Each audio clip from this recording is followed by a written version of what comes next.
Jadi Mhm. kalau trader kan kita tahu, tadi ada yang namanya siklus, market itu ada siklus naik, ada siklus turun.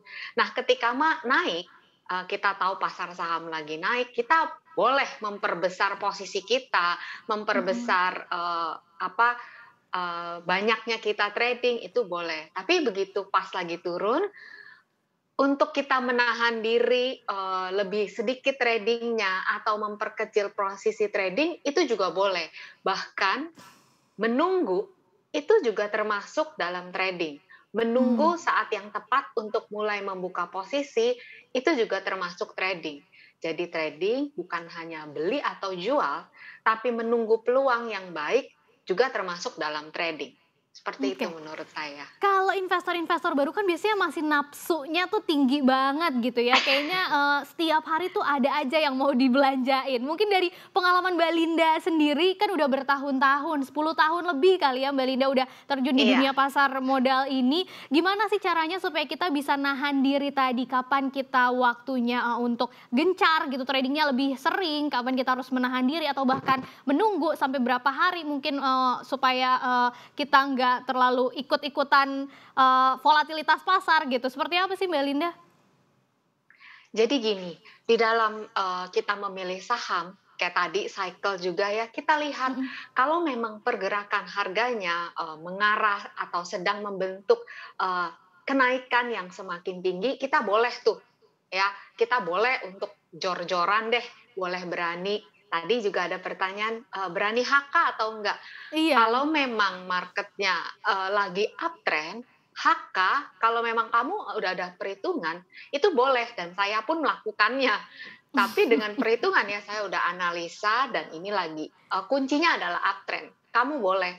Tapi kalau lagi udah mulai flat, lalu, dikit-dikit kok turun pelan-pelan, itu waspada. Jadi lebih Mhm baik sih mhm. kalau untuk trading, di situ boleh mulai, mengganti, strategi. Dari yang Oke. aktif mungkin menjadi, lebih kalem, kira-kira Mhm begitu. mhm.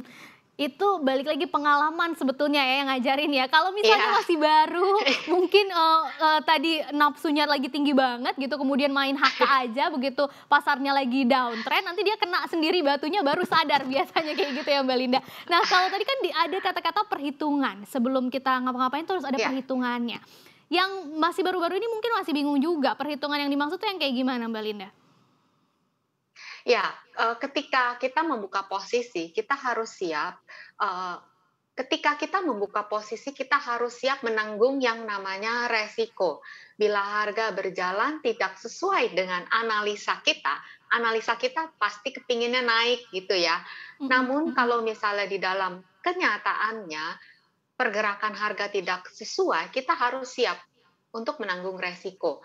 Resiko Oke. itu yang, kita harus ukur, mau berani berapa sih saya, jual rugi, atau di Mhm. manakah level stop loss saya. Karena ketika harga terus turun, saya tidak mau, istilahnya nggak mau nyangkut berkepanjangan keseret-seret Mhm sampai mhm bawah. Karena mhm. dengan begitu modalnya kan akan mati, apalagi kalau nggak punya duit lagi. Nah, itu bisa Oke. bikin, eee, merana gitu. Nah, itu yang harus diukur. Kamu, ukur stop loss-nya atau kamu berani menanggung kerugiannya sampai, level berapa. Bukan untung yang kamu pikirkan lebih dahulu, tapi resikonya dulu. Itu menurut Kadang kayak saya gitu untuk ya. teman-teman pemula. Iya. Itu yang susah emang. Kadang kita kalau ngomongin, stop loss atau, jual rugi itu kayaknya menghindari banget, jangan sampai lah. Jadi ingetnya, kalau misalnya target untungnya aja gitu ya, profit targetnya tuh berapa, tapi penting juga tadi stop loss-nya. Nah, sebelum kita, masuk gitu kayak tadi, gimana sih caranya ngatur supaya kita tahu stop loss-nya, kemudian profit taking-nya kapan, porsi dananya sendiri ketika pasar lagi volatil kayak gini di tahun ini gitu ya, sebaiknya porsi dana untuk investasi atau trading saham itu seberapa besar, Cilinda? Kalau saya, untuk trading-nya pasti jadi dikecilin, tapi kalau Mhm. untuk investasinya tetap.